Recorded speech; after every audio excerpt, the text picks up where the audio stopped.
Sometimes the forest gets so quiet that even your own breathing feels like it doesn't belong to you.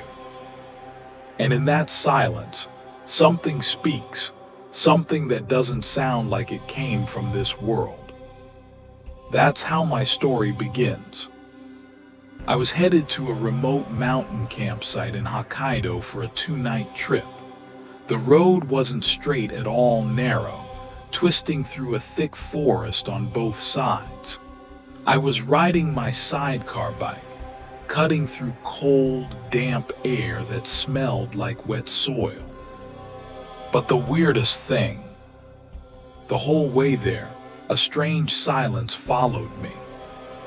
The type of silence that sticks to you, like someone is standing way too close, close enough for you to feel their breath, yet no one's actually there.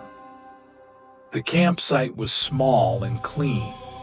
Right next to it was a slow, shallow stream, water slipping over stones with a soft, steady sound.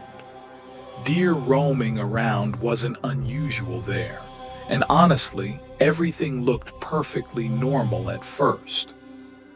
And yet, something felt off. Like something behind the trees was watching me. I'd felt that same uneasy tug the first night too, but it was so faint I brushed it off as nerves. That first night I pitched my tent, lit a tiny stove, listened to the stream and slept just fine. Normal forest sounds, wind, leaves rustling, everything chill. But the second night, yeah, that's when shit went sideways. I'd spent the whole day exploring, following a small trail, taking pictures, soaking in all that peaceful nature. But the whole time, something stuck to my chest, like a quiet anxiety that wouldn't leave. At one point, I swear I felt someone walking right behind me. I turned around, nothing. Sunlight was leaking through the trees in thin golden lines, but between those lines were patches of darkness so deep your eyes couldn't settle in them. The kind of darkness where something could be standing, but you'd never see it. Night fell, and that's when it started. I was inside my tent when suddenly the sound of the stream changed. Not quieter, just wrong. Like it wasn't water anymore. And the rest of the forest, silent, completely muted. Like someone hit a universal off switch. My own breathing didn't even feel like mine anymore. I slowly sat up and unzipped the tent just a little. Outside was pitch black, heavy darkness. The wind had stopped. The trees weren't moving at all. Then I heard it. Faint, low, like it was crawling up from deep underground. At first, I thought it was water. But then it spoke. One word. Then another. Then this tiny breath, like someone blowing softly through their teeth. It wasn't human, wasn't animal, wasn't natural. It was beyond understanding. I froze, my throat locked up. The voice came again, closer this time. It sounded like someone sitting by the stream, dragging their fingernails through wet dirt, whispering between the scratches. The words were twisted, broken, like a kid trying to speak a language they just learned 5 minutes ago. I looked outside, nothing. But the voice kept getting closer.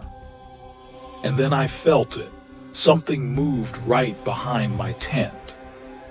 No footsteps, just a presence, like the air was walking around.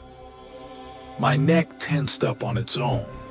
Right above the fabric of the tent, I saw a faint shape, tall, perfectly still, like it was listening to what I'd do next. I blinked, gone. But one thing was painfully clear now. Whatever that thing was, it was watching me. And it wasn't following the sound of water anymore. It was following the sound of my breathing. I didn't try to sleep after that. I just sat there silent, feeling that presence right outside. And it felt like it wanted only one thing from me: to acknowledge it. And soon you'll see. That presence wasn't just a voice.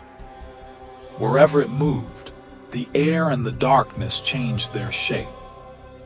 And for the first time, I realized it wasn't walking with me. It was trying to take me somewhere. The darkness that night wasn't just darkness anymore. It felt alive, like the air had opened its eyes, and the whole forest froze mid-breath. I was sitting inside the tent, back straight, but my eyes felt heavy.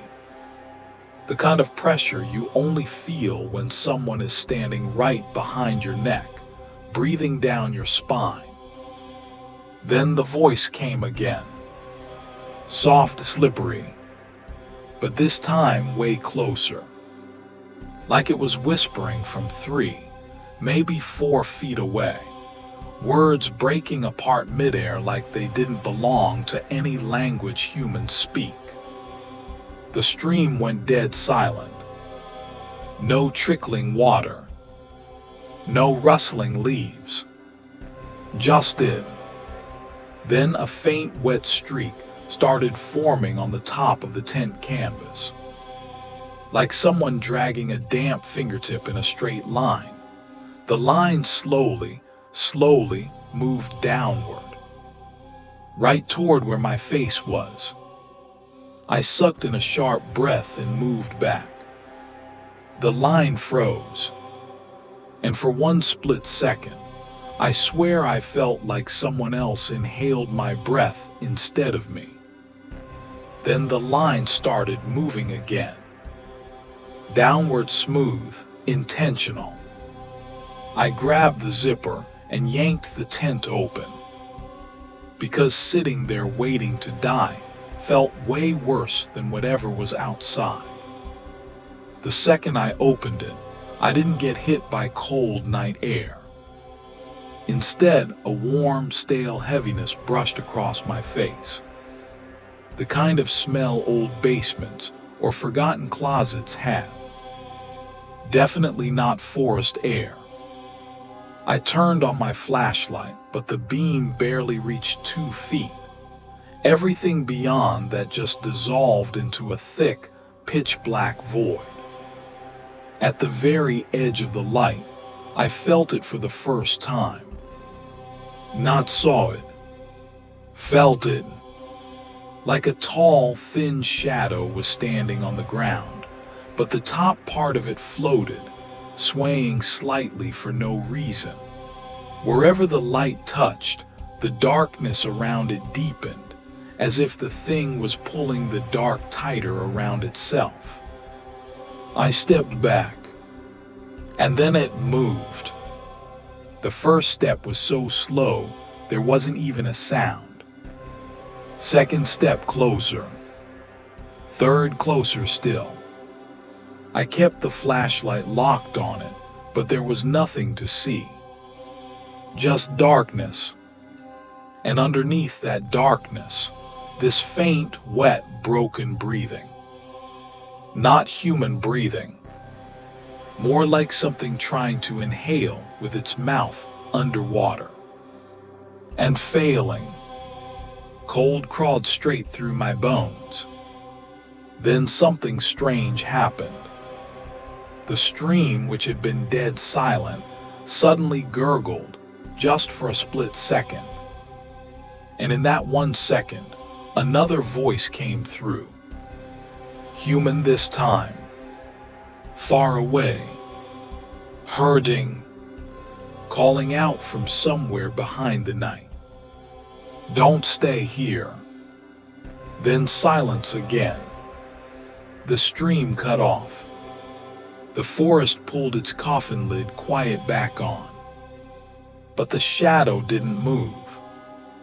It stood exactly where the flashlight couldn't reach. And then it lowered its head. I don't know what that thing was, but the way it tilted its head, it felt like it was checking me, studying whether I was scared or not. Almost human, but absolutely not human. Suddenly, the darkness spilled downward. Then again faster, like the thing skimmed across the ground, instantly, silently, right past the right side of my tent. I didn't hear footsteps, just felt the weight of air shift, as if something huge had just slipped by. One realization hit me like a punch. It was standing right behind me. Every hair on the right side of my head snapped upright.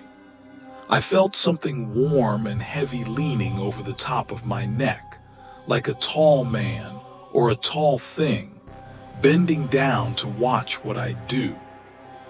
I froze completely. Then it did the one thing that shattered me. It said my name, twisted and warped, like someone learning how to speak for the first time, trying to shape the sounds with a broken mouth. Ra-im. My soul went cold. I didn't turn around. Couldn't. I just shut my eyes and stood there shaking while the air slowly returned to normal. A few seconds later, I opened my eyes. It was gone, but its presence still hung in the air, like something was watching from farther back now, not close, but not gone either. And that's when I understood. It wasn't trying to kill me. No, it wanted to take me back to wherever it lived, in that deep, hungry darkness where light never goes. And tomorrow morning, when I talked to the caretaker, he said one sentence that confirmed everything and made me realize that thing doesn't just whisper to people. It follows them. Morning had technically arrived, but the night hadn't left my body. My eyes were heavy, my breathing off. And there was this strange weight in my chest, like a piece of the night was still wrapped around my spine. I unzipped the tent. The sun was up, but the forest wasn't accepting it.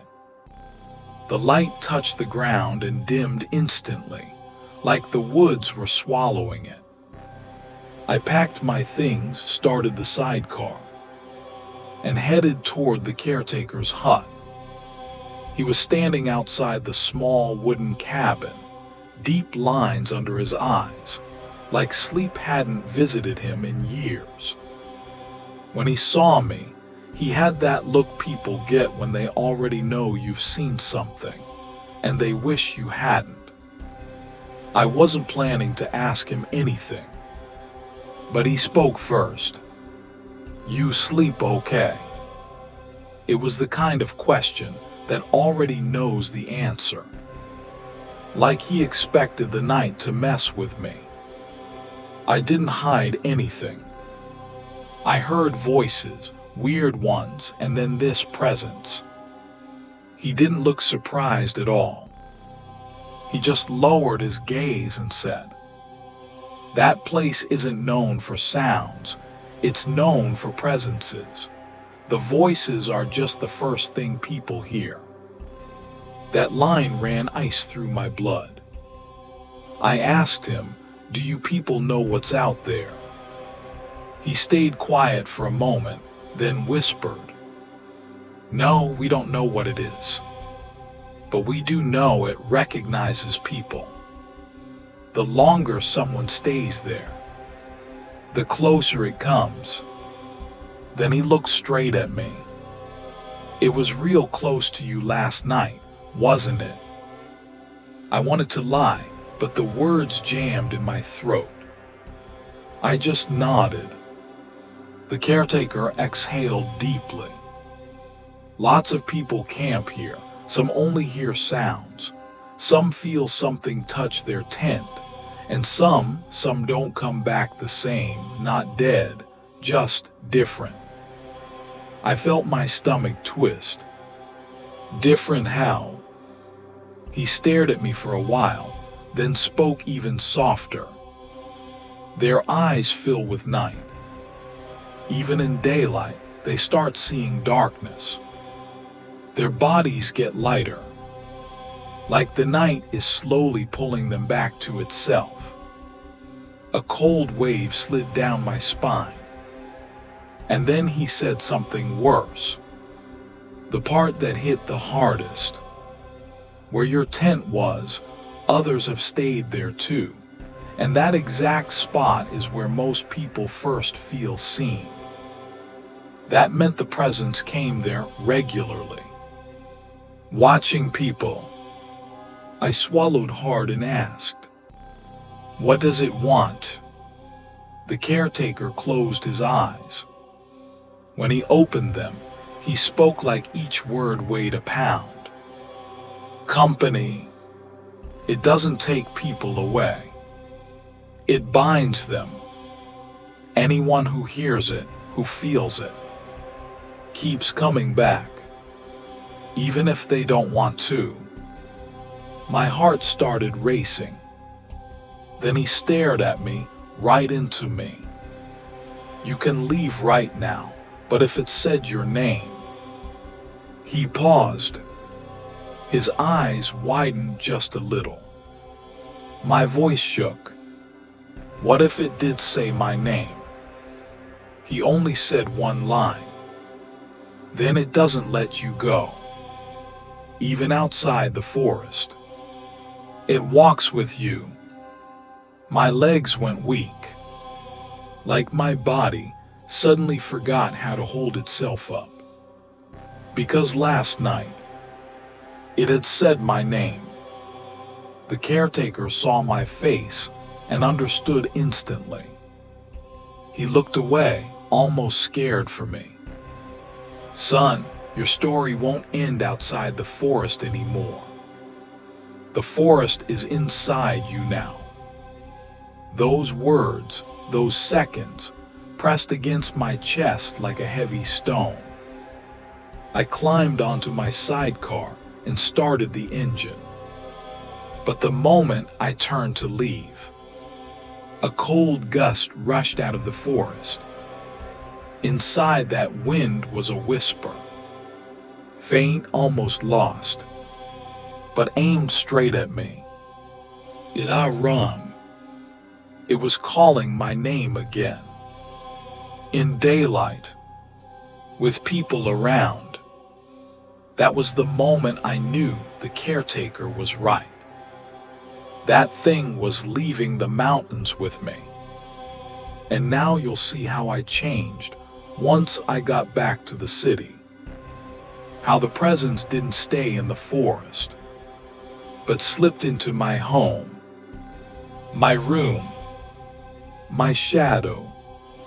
And the worst moment of all was the night my door closed on its own.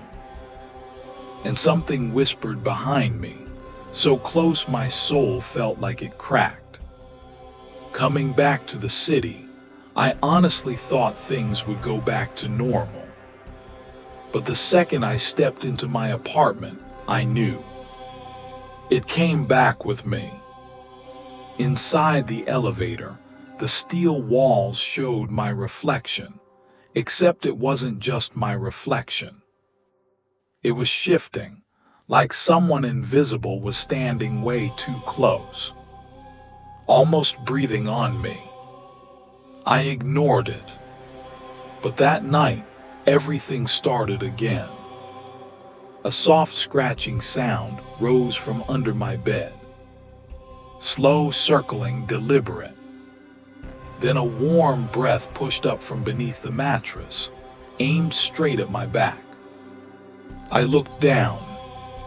Nothing there. But something was there. Then it said my name. Right next to me.